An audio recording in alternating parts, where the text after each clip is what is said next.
కుట్రలు కుతంత్రాలు తమ నైజం కాదని, ప్రజల కోసం ప్రజా సంక్షేమం కోసమే రాజకీయాల్లోకి వచ్చామని ఉమ్మడి పశ్చిమ గోదావరి జిల్లా పరిషత్ చైర్మన్ గంటా పద్మశ్రీ ప్రసాద్ తెలిపారు. జడ్పీ చైర్మన్ సమావేశ మందిరంలో ఏర్పాటు చేసిన మీడియా సమావేశంలో గంటా పద్మశ్రీ ప్రసాద్ మాట్లాడుతూ వాస్తవాలు తెలుసుకోకుండా తమపై తప్పుడు ప్రచారం చేస్తున్నారని ఆవేదన వ్యక్తం చేశారు. జడ్పీ ఉద్యోగులు 2 వర్గాలుగా చీలిపోయి వారి గొడవల వల్ల ఏదో జరిగిపోతుందని భూతద్దంలో చూపిస్తూ కూటమి ప్రభుత్వం నుంచి తమను పంపించాలనే ఉద్దేశంతో తప్పుడు ప్రచారం చేస్తున్నారని ఆరోపించారు.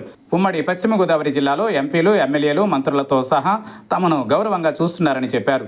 ముఖ్యమంత్రి చంద్రబాబు నాయుడు, విద్యాశాఖ మంత్రి లోకేష్ల ఆశీస్సులు తమకున్నాయని స్పష్టం చేశారు. బడ్జెట్ నుంచి ఎక్కడా ఎప్పుడూ ఎక్కువ నిధులు ఇవ్వలేదని అన్నారు. పంచాయతీ నిబంధన ప్రకారమే నిధులు మంజూరు చేయడం జరిగిందని, తమ పదవికి వన్నీ తెచ్చేలా పనిచేస్తున్నామని చెప్పారు. జడ్పీ సీఈఓ పరిషత్కు సహకరించడం లేదని అన్నారు. ఈ సమావేశంలో టీడీపీ నాయకులు గంటా ప్రసాద్ పాల్గొన్నారు. కొన్ని రోజులుగా జడ్పీలో ఏదో జరుగుతుంది, పేపర్లో రాయడం జరుగుతుంది. అది ఈరోజు కూడా రాయడం జరిగింది. ఈ జడ్పీలో ఏమీ జరగట్లేదు. ఈ జడ్పీ కొన్ని రోజులుగా కాదు, కొన్ని ఏళ్లుగా ఇక్కడ ఒక పద్ధతిగా, ఒక విధానంగా ఈ జడ్పీ ఆఫీసు నడవట్లేదు. కొంతమంది, అందరినీ నేను అనట్లేదు, కొంతమంది ఉద్యోగస్తులు ఇక్కడ చేస్తున్న వాళ్ళు తన వ్యక్తిగత కారణాలు 2 గ్రూపులుగా అయిపోయి ఆ గొడవలన్నీ, వ్యక్తిగత గొడవలన్నీ కూడా ఈ ఆఫీస్లో తేవడం జరుగుతుంది. దాని కారణంగా వాళ్ళు గొడవల మొలాన్ని ఈ జడ్పీలో ఏది జరిగినా కూడా అది భూతద్దంలో చూపించి బయట వ్యక్తులకి చెప్పడం జరుగుతుంది. మనం ఏదైనా ఒక విషయం జరిగితే అది చిన్నదిగా ఉంటుంది, అది ఒకరికి చెప్పేటప్పటికి అది ఇంకా పెద్దగా అయిపోతుంది. అది న్యూస్ పేపర్కి ఎక్కేసరికి అదేదో ఇంకా ఏదో జరిగిపోతుంది, ఇక్కడ అన్యాయం, అక్రమాలు అని రాష్ట్రం జరుగుతుంది. ఇక్కడ ఏమీ జరగట్లేదు. మేము ప్రజలు ఎన్నుకోబడి వచ్చిన వాళ్ళము, ప్రజలకి హామీ ఇచ్చి ఇక్కడ వచ్చిన వాళ్ళం కాబట్టి ప్రజలకి ఏదైనా చెయ్యాలి, అభివృద్ధి చేయాలనే ఉద్దేశంతో ఇక్కడ మేము రావడం జరిగింది. ఇక్కడ ఏమీ కుట్రలు, కుతంత్రాలు, అన్యాయాలు జరగట్లేదు. మేము ఎంతవరకు చేయాలనుకుంటున్నామో, ప్రజలకి ఒక జడ్పీటీసీ 48 మంది ఉంటారు, వాళ్ళందరికీ కూడా న్యాయం చేయాలి. మేము ప్రతి ఒక్కరికి కూడా వర్కులు ఇవ్వాలి.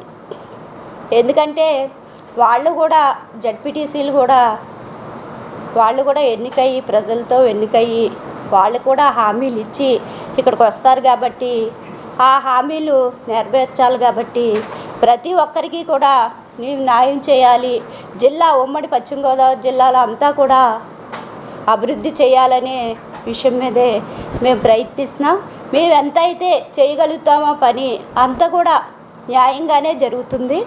ఎక్కడా కూడా మేము బడ్జెట్కి దాటి మేము ఎక్కడా కూడా వర్కులు ఇవ్వలేదు.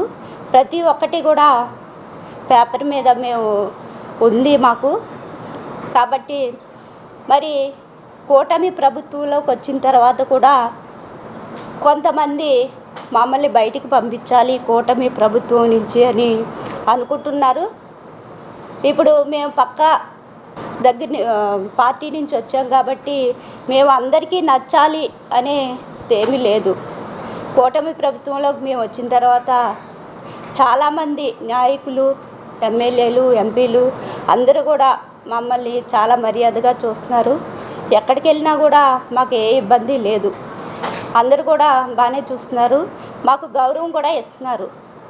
కానీ అందరికీ మేము నచ్చాలని రూల్ అయితే లేదు, అందరూ కూడా మాకు నచ్చాలని రూల్ లేదు.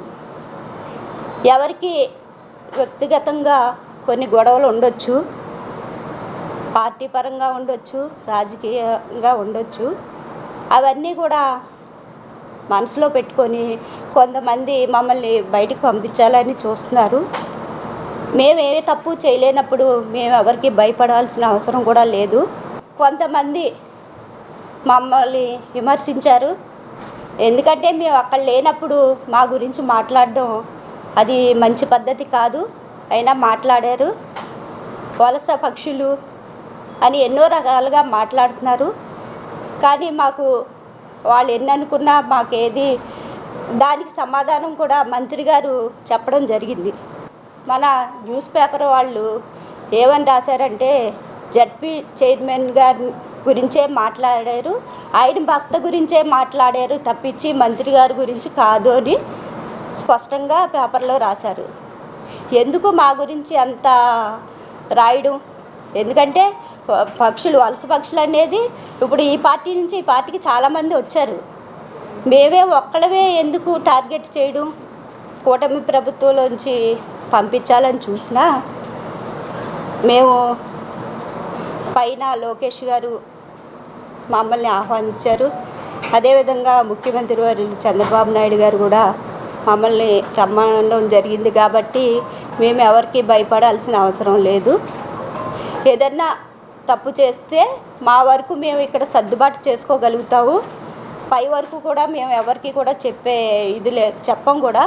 ఎందుకంటే మేము ఎంతవరకు చేయగలుగుతామో అంతవరకు న్యాయంగానే మేము చేస్తున్నాము తప్పించి మేము ఎవరికి అన్యాయం చేయట్లేదు. కాబట్టి పై వరకు కూడా మేము వెళ్ళాం. ఎందుకంటే పైన వరకు కూడా నాకు చాలా మర్యాద ఉంది, గౌరవం ఉంది. కాబట్టి అక్కడ వరకు మేము తీసుకెళ్ళాలనుకోవట్లేదు. మాకి ఏదన్నా ఎలిగేషన్ వచ్చిందంటే మా వరకే మేము సర్దుకుంటామని మీ అందరికీ కూడా తెలియజేసుకుంటున్నాను. మేము జడ్పీ చైర్మన్గా ప్రమాణ స్వీకారం చేసిన తర్వాత ఒక మీటింగ్ ఇక్కడ పెట్టడం జరిగింది. మేము ఎవరికైనా న్యాయం చేయిస్తాం కాబట్టి, న్యాయంగానే వెళ్ళాలనుకుంటాం కాబట్టి మేము ఇక్కడికి వచ్చిన తర్వాత ఆఫీసర్లందరినీ కూడా ఇక్కడ పిలవడం, జాబు చేసే వాళ్ళందరినీ కూడా ఇక్కడ పిలవడం జరిగింది. మీకు ఏమైనా సమస్యలు ఉంటే నాకు చెప్పండి, తక్షణమే మేము వరకు కూడా మేము వెళ్ళలేదు. మీకు ఏదన్నా ఇక్కడ ఇబ్బంది కలిగితే చెప్పండి, నేను ముందు మీ వరకు న్యాయం చేసిన తర్వాతే వర్కులు జోలికి వెళ్తానని నేను చెప్తే వాళ్ళు కొన్ని ఇబ్బందులు చెప్పారు. అవన్నీ కూడా ఇక్కడ 90 లక్షల వరకు కూడా వీళ్ళకి కావలిస్తే ఆ వర్కులన్నీ కూడా చేసి పెట్టాం. మేము రాకముందు కనీసం షాపులో ఒక పేపరు, పెన్ను ఇచ్చేది కూడా షాపులో ఇవ్వట్లేదండి, మేమే కొనుక్కుంటున్నాం స్వయంగా. అంటే ఆ డబ్బులన్నీ కూడా పే చేసి మేము వాళ్ళకి అంతా నీచంగా ఉందా అని మేము వాళ్ళకి అన్నీ కూడా చేసి పెట్టాం. బాత్రూములు సరిగ్గా లేవు అంటే వాళ్ళకి అన్నీ కూడా బాత్రూములు వెంటనే కట్టి ఇవ్వమన్నాము. పని చేయడానికి కంప్యూటర్లు సరిగ్గా లేవండి అంటే వాళ్ళకి కంప్యూటర్లు కూడా వెంటనే శాంక్షన్ చేసాము. ఏసీలు లేవండి, మేము వేడికి తట్టుకోలేకపోతున్నాం సమ్మర్లో అంటే ముందు ఇక్కడ ఏం కావాలంటే అవన్నీ కూడా చూసి తర్వాత మేము వరకు వెళ్ళాము. వర్కులు మాకు 90 కోట్ల వరకు వచ్చింది. అందులో 94 కోట్ల వరకు మేము వర్కులు ఇచ్చాం. అంతే తప్పించి ఇందులో మేము ఎగస్ట్రా ఎక్కడ ఇచ్చామో మీరు ఒకసారి ఎంక్వైరీ చేసుకోండి. మేము వర్కులు ఏదన్నా కూడా ఎవరికైనా సరే మన బడ్జెట్ దాటమని ఎవరిని చెప్పం. బడ్జెట్ ఉన్న వరకే ఇచ్చాం. 94 కోట్ల వరకే ఇచ్చాం, కానీ ఎగస్ట్రా ఎక్కడ ఇవ్వలేదు మేము. కావాలంటే మీరు ఎంక్వైరీ చేసుకోండి. ఆ పేపర్ వాళ్ళకి తెలుసు, మాకు తెలుసు. ఒకే పేపర్లో 6 నెలల నుంచి రాస్తూ ఉన్నారు. ఆ పేపర్ రాసిన పేపర్కే తెలుసు, మాకు తెలుసు. సరే, గ్రూప్ రాజకీయాలు చేసి ప్రతిష్ట దిగజేస్తున్న ఎంప్లాయీస్ని గుర్తించారా? వాళ్ళ పేరు గుర్తించాం ఆల్రెడీ. మేము ఏ స్టేజ్లో మేము రెగ్యులర్గా జిల్లా పరిషత్ చైర్పర్సన్ కమిషనరేట్ కలిసి ఉన్నది. ఒక ఉమ్మడి పశ్చిమ గోదావరి జిల్లా పరిషత్ చైర్మనే పంచాయతీరాజ్ కమిషనర్ గారిని కలుస్తూ ఉన్నారు. పంచాయతీరాజ్ వ్యవస్థకి మేము బాధ్యతగా వ్యవహరిస్తూ ఉన్నాం. ఇప్పుడు ఉమ్మడి పశ్చిమ గోదావరి జిల్లాలో 472 పొజిషన్స్ ఖాళీగా ఉంటే గౌరవ ఉప ముఖ్యమంత్రి పవన్ కళ్యాణ్ గారు, గౌరవ విద్యాశాఖ మంత్రి లోకేష్ గారిని కలిసి వాళ్ళకి రికమెండేషన్ లెటర్లు ఇచ్చాము. పంచాయతీరాజ్ కమిషనర్ గారికి, సార్ ఇట్లాగా మన ఎన్ఆర్జీఎస్ నిధులు వస్తే ప్రతిసారి కూడా రోడ్లు డ్రైన్లే వేస్తూ ఉన్నారు తప్పించి గత 2005 నుంచి ఇప్పటి వరకు ఒక డొంక రోడ్డు కానీ, ఒక చాళ్ళకి ఫీల్డ్స్కి వెళ్ళే రోడ్లు ఇంతవరకు మనం అగ్రికల్చర్ కలెక్ట్ చేస్తాం కానీ రోడ్లు వేయట్లేదు సార్ మహాప్రభు అంటే, మేము ఇచ్చిన రిప్రజెంటేషన్ వల్లే పంచాయతీరాజ్ కమిషనర్ గారు ఉప ముఖ్యమంత్రి గారి దృష్టికి తీసుకెళ్తే 1100 కోట్ల రూపాయలు ఇవాళ రాష్ట్రం అంతా కూడా డొంక రోడ్లు కానీ వ్యవసాయ ఆధారిత రోడ్లన్నీ కూడా చేయడానికి కారణం మేము ఇచ్చిన లెటర్. అది మేము ఇచ్చిన లెటర్. అట్లానే గౌరవ లోకేష్ గారు హెచ్ఆర్ మినిస్టర్ గారికి ఒక లెటర్ ఇచ్చాం. అయ్యా, నాన్ టీచింగ్ స్టాఫ్ లేక గౌరవ జిల్లా పరిషత్ హెడ్ మాస్టర్లు అందరూ కూడా టీచింగ్ స్టాఫ్ అంతా కూడా ఈరోజు ఉన్న పరిస్థితుల్లో వాళ్ళు చదువు చెప్పడం మానేసి ఒక స్కూల్లో 1000 మంది, ఒక స్కూల్లో 1200 మంది ఉన్నారు విద్యార్థులు. అక్కడ నాన్ టీచింగ్ స్టాఫ్ ఒక్కడు కూడా లేరు. మినిమం 500 విద్యార్థులు ఉన్న దగ్గర ఒక నాన్ టీచింగ్ స్టాఫ్ ఏంటంటే గౌరవ లోకేష్ గారు మేము ఇచ్చిన లెటర్ వెంటనే సర్క్యులేషన్లో పెట్టారు. అట్లానే ప్రమోషన్లు ఎప్పటి నుంచి ఆగిపోయినాయి అని చెప్పి గౌరవ ఉప ముఖ్యమంత్రి వర్యులు పవన్ కళ్యాణ్ గారి దృష్టిలో తీసుకెళ్తే ఆయన ఇమీడియట్గా స్పందించి గత 18 సంవత్సరాలుగా లేని ప్రమోషన్లు మా లెటర్ వల్లనే ముందుకెళ్ళినాయి. ఆ కమ్యూనికేషన్ లెటర్స్ అన్నీ మీరు ఇప్పుడు ఇస్తాను అంటే ఇక్కడ కూర్చొని సరదాగా ఒక సీట్ని ఎంజాయ్ చేసి చైర్మన్ గారు అంటే ఆవిడకి లేడీ రిజర్వేషన్ ఉంది, ఆవిడకి అనుభవం ఉన్నా లేకపోయినా కూడా మేము వెనుక నడిపించడానికి కారణం ఏంటంటే మనకు వ్యవస్థలో ఒక బాధ్యతగా ఒక పదవి తీసుకున్నప్పుడు ఆ పదవికి వన్ని తేవాలని ప్రయత్నిస్తాం తప్పించి ఎవడో టీ పంపిస్తాడు, ఎవడో ఎవరి దగ్గర కాఫీ తీసుకున్న పరిస్థితి నాకు లేదు. నేను 40 ఎకరాలు అమ్మి రాజకీయం చేస్తాను, నమ్మి ప్రతి డాక్యుమెంట్ కూడా ఇవాళ కావాలంటే మీకు ఇస్తాను. ఈరోజు కూడా గత 10 రోజుల క్రితం కూడా గోల్డ్ లోన్ తీసుకున్నాను. ఆ పరిస్థితుల్లో వ్యవస్థ నడిపిస్తున్నాం తప్పించి నిన్నగాక మొన్న జడ్పీ కాంపౌండ్లోని గౌరవ ఎస్పీ గారు దేశ నాయకుల స్టాట్యూస్ దగ్గర ఒక సీసీ కెమెరా పెట్టించమంటే ఆ కెమెరాలు పెట్టించడానికి 18,000 కోసం 10 రోజులు ఇదంతా సర్క్యులేట్ అవుతుందంటే నా ఫోన్ నుంచి డబ్బులు కొట్టించి ఎదర సీసీ కెమెరాలు పెట్టించాను. మేము ఆ పరిస్థితిలో ఉన్నాం తప్పించి ఒకడు ఎంగిల్చే దులిపితే ఆ మెతుకులు తినే పరిస్థితి నాకు లేదు, నాకు కానీ మా చైర్మన్ గారికి కానీ లేదు. మీకు ఏమైనా ఉంటే అడగండి, ఎంతసేపు అయినా కూర్చుంటాం, ఏ ప్రశ్నని సమాధానం చెప్తాను. ఇప్పుడు 2 నెలల పైన అవుతుంది ఆవిడ వచ్చి. ఇప్పుడు బడ్జెట్ ఇంకా ఎక్కువ ఇమ్మని వర్కులు ఒత్తిడి చేస్తున్నామని చెప్తున్నారు కదా. ఆవిడ నేను కలిసి 15 రోజులు అయ్యింది. మేము హైదరాబాద్ వెళ్ళి మేము ఇవాళ మొన్న ఒకసారి వచ్చింది, సరే చూసాము, వచ్చింది బండి ఆవిడ పీజీఆర్ఎస్కి వెళ్ళింది. నిన్న సిక్ లీవ్ అని మెసేజ్ పెట్టింది. ఈ రోజు రమ్మంటే రాలేదు, ఆపట్లేదని చెప్పి ప్రెస్ మీట్ పెట్టాం. అది అంతే. ఆవిడ మేము 15 రోజులైంది కలిసి. నిన్న మొన్న వస్తే నిన్న ఆవిడకి ఫోన్ చేసి రండి ఇలాగా మేము మాట్లాడదాం అంటే ఆవిడ నాకు ఫీవర్ వచ్చిందండి, ఈరోజు సెలవు పెట్టాను, మెసేజ్ కూడా ఉంది నా ఫోన్లో చూడండి. ఆవిడకి ఎప్పుడైనా నేను ఫోన్ చేసేదేమో మీరు ఎంక్వైరీ చేసుకోండి, నీ ఫోన్ చూపిస్తాను మీకే ఇచ్చేస్తాను. అయితే ఆవిడేమి డైరెక్ట్ మా ఇది లేకుండా రాలేదు. 1కి 10 సార్లు ఇక్కడ వర్కులు ఫేవర్ అంటే సరే అండి రేపు పొద్దున్న రండి అన్నాము. ఇప్పుడు వచ్చిన దగ్గర ఆవిడకి మాకు కాంటాక్ట్ లేదు. ఇప్పుడు కనీసం వచ్చానండి నేను ఎన్నింటికి రమ్మంటారు ఏంటి అని అప్పుడు చెయ్యాలి కదా ఫోను. ఇప్పుడు వచ్చి కలవలేదు. నేను మెసేజ్ పెడితే రేపు రండి అయితే బాగున్నాక అన్నాము. మాకు కాంటాక్ట్ చెయ్యాలి కదా, బాగుందా బాగాలేదా, వచ్చానా రాలేదా అని. చైర్మన్ గారు అందరూ మాకు నచ్చాలి, అందరూ లేదు లేదా అందరికి మీరు నచ్చాలి అనే రూల్ లేదని మీరు చెప్పారు. అలా మీకు నచ్చిన వాళ్ళు ఎవరైనా ఉన్నారా? మీరు నచ్చిన వాళ్ళు మాకు నచ్చిన వాళ్ళు ఎవరు ఉండరండి. మాకు నచ్చిన వాళ్ళే తప్పించి మేము ఎవరిని కూడా దూరం చేసుకోవాలి, ఎవరు మాకు ఇలా ఇష్టం లేదు అని ఎవరికి ఉండదు, మాకు కూడా లేదు. ఇష్టం లేదంటే వాళ్ళు ఏదన్నా అంటే మేము అనాల్సి వస్తుంది కాబట్టి వాళ్ళు ఇష్టం లేదు అని నేను చెప్తున్నాను తప్పించి అందరూ ఇష్టమే, అందరూ సమానమే. నేను వైసీపీ పార్టీ పెట్టిన కానీ వైసీపీలో పనిచేశాను. నేను అప్పుడు రాజకీయంగా ఉన్నప్పుడు ఇప్పుడున్న కూటమిలో చాలామంది నేను విమర్శించుంటాను.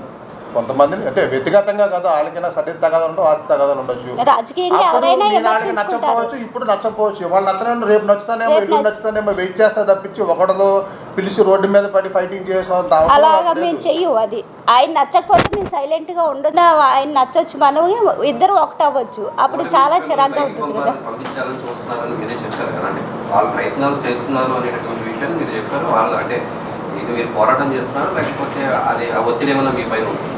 ఒత్తిడి అయితే మా మీద లేదు. ఇలాగ కొన్ని విషయాలు కొన్ని పనులు చేయకుండా అడ్డుకోవడం అలాంటివి చేస్తుంటే మనం అర్థం చేసుకుంటాం కదండి.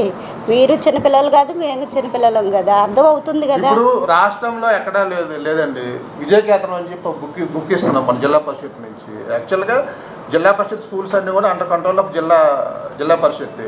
ఆ హై స్కూల్స్కి మనం ఇచ్చిన బుక్స్ రోల్ మోడల్గా తీసుకొని చాలా జిల్లాల్లో కాపీలు తీసుకొని ఇచ్చుకుంటూ ఉన్నారు. మనం ఇచ్చిన 42 మంది ఎక్స్పర్ట్స్ని పెట్టి ఒక పేపర్ తయారు చేస్తాం. దాంట్లో 90 to 95 క్వశ్చన్స్ అదే బుక్ నుంచి వచ్చినాయి. కూడా రిజల్ట్ కోసం మనం అంత కష్టపడి ఇప్పుడు గౌరవ హెచ్ఆర్డి మినిస్టర్ ఈయన ఎడ్యుకేషన్ మినిస్టర్ లోకేష్ గారు కూడా రిజల్ట్ ఎవరైనా కూడా రిజల్ట్ కోసమే మన గవర్నమెంట్ స్కూల్స్లో పిల్లలకి రిజల్ట్ వస్తే బాగుంటుంది, మనం అందరం ప్రయత్నిస్తాం కదా.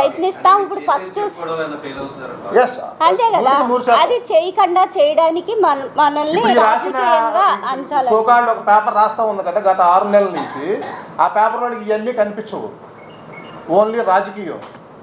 ఇప్పుడు 2 గ్రూపులు ఎమ్మెల్యే, ఒక నిమిషం ఉంది, 2 గ్రూపులు ఉండి ఒక జిల్లా పరిషత్ యాజమాన్యంలో ఆ 2 గ్రూపులలో దెబ్బలాడుకుంటే మనం ఉంటే సమస్యను పరిష్కరిస్తాం తప్పితే పెద్ద చేయం కదా. మనకేం అవసరం ఉంది, ఈ చైరు ఉన్న గౌరవం కాపాడుతాం అంతే. 4 నెలలు పోతే చైరులో మేము ఉండవు, ఇంకో ఎక్స్ వస్తారు, వై వస్తారు, జెడ్ వస్తారు. ఇదేం శాశ్వతం కాదు కదా, శాశ్వతమైన చైరు కాదు కదా, ఉండాలి. రేపు పొద్దున దారిలో కనిపిస్తే మళ్ళీ గారు అని చెప్పి మీరు నవ్వుతాం మాట్లాడాలి, మేము మీతో నవ్వుతాం మాట్లాడాలి. ఈడెందుకు మొక్క ఈడెందుకు కనిపించాడు రా బాబు అనిపించేటట్టు ఉండకూడదు కదా మనం వ్యవస్థలోని. పదవులు శాశ్వతం కాదు కదండి ఎవరికి కూడా. ఇప్పుడు విమర్శించాను రాజకీయంగా, అతనికి నాకు ఆస్తి తగాదాలో లేకపోతే సరిహద్దు తగాదాలో ఏమీ లేవు, ఫైనాన్షియల్ మ్యాటర్ మాకేం లేవు. అతను నేను తిట్టాను కాబట్టి అతనికి నచ్చపోవచ్చు, చూస్తాడు ఒక నెల, 1 సంవత్సరం 2 సంవత్సరాలు, లేకపోతే తర్వాత నచ్చవచ్చు, లేకపోతే ఎవరి దారి ఆడి. అంతేగాని మన శాశ్వతంగా జడ్పీ చైర్మన్ సీట్లో మేము ఉండవు, ఆ చైర్లో వాళ్ళు ఉండరు కదా. చేయకుండా ఉంటుందేమో ఆవిడ, అది బయట ఎవరి కోసం ఆవిడ పనిచేస్తుంది, మా కోసం చేయట్లేదు. యాజ్ ఏ చైర్మన్గా ఆవిడ పని చేయాలి. మా చైర్మన్ మాట మానేసి బయట వాళ్ళ మాట విని ఇక్కడ ఏ వ్యవస్థ నడవకుండా చేస్తుంది ఆవిడ. అది మేము వచ్చినప్పటికీ బాస్ ఈ చైర్లోకి వచ్చినప్పటికీ కారుణ్య నియామకాలు ఎన్ని పెండింగ్ ఉన్నాయో అన్ని కంప్లీట్ చేసాం. ప్రమోషన్ ఒక ఎంప్లాయీకి ఒక్కరోజు ప్రమోషన్ తీసుకొని ఆ రోజు ఈవినింగ్ రిటైర్డ్ అయిన ఎంపీడీఓలు కూడా ఉన్నారు. అదంతా ఎందుకు చేస్తున్నాం అంటే మేము ఏది కూడా ఆపలేదు, ఎందుకంటే మనకు లాభం వచ్చేది ఏమీ లేదు, వాళ్ళకి నష్టపరచడం తప్పించి మనం ఒక ప్రమోషన్ ఆపామంటే ఈరోజు ఆయనకి ఎన్నో పోతాయి. అలాంటి మన పనులు మేము చెయ్యం కదా. వాళ్ళు రేపు పొద్దున్న రిటైర్డ్ అంటే ఈరోజు మేము ప్రమోషన్ ఇచ్చిన రోజులు కూడా ఉన్నాయి.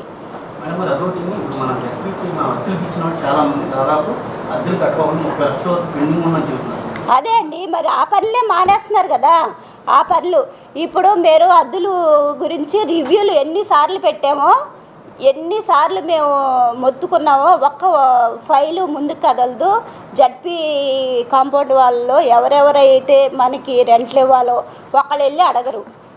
ఎందుకు అడగరు? గౌరవ కలెక్టర్ గారు మెసేజ్ పెట్టాము, మేడం ఇట్లాగా సో పర్సన్స్ ఇంత రెంట్లు పే చేయాలి, వాళ్ళు లీగల్గా వెళ్ళి చట్టపరంగా చర్య తీసుకోమంటారా అంటే ఆ మేడం గారు కూడా ఒకసారి లా ఎట్లా ఉందో చూస్తే ఆ ప్రకారం వెళ్దామని చెప్పారు. అక్కడ వరకు మేము ఫైట్ చేస్తాం. అది ప్రతిసారి కూడా మేము అడగడం తప్పించి ఇప్పుడు ఆ రెంట్లు వసూలు అయితే మాకు లాభం ఉండదు కదా. ఇంకో వర్క్ ఇచ్చుకుంటాం, మేము వేరే వాళ్ళకి వర్క్ ఇచ్చుకోగలుగుతాం కదా. ఆ రెంట్లు వసూలు అయితే మాకు వచ్చేది ఏం లేదుగా, మాకు ఎవరు కదా ఆ రెంట్ల డబ్బులు.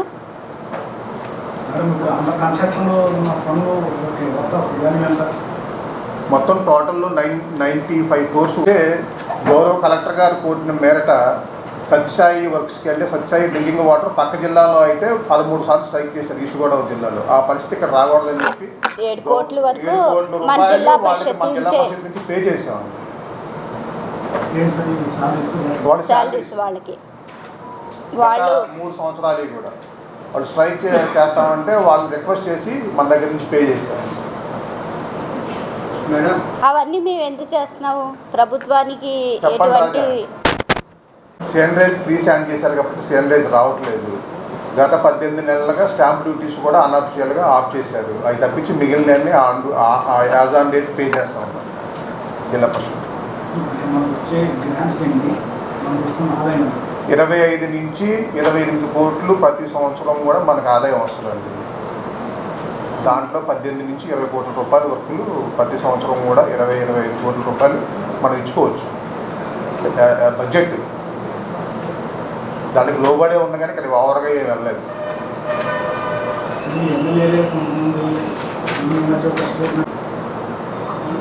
ఇప్పుడు జిల్లా పరిషత్లో మేము ఇప్పుడు ఒక 4 నెలలు ఉంటామండి, తర్వాత వెళ్ళిపోతాము. ఈ జిల్లా పరిషత్ ఎప్పుడు అల్లరవుతూనే ఉంటుంది కానీ నాకు తెలిసి బాగుపడదండి.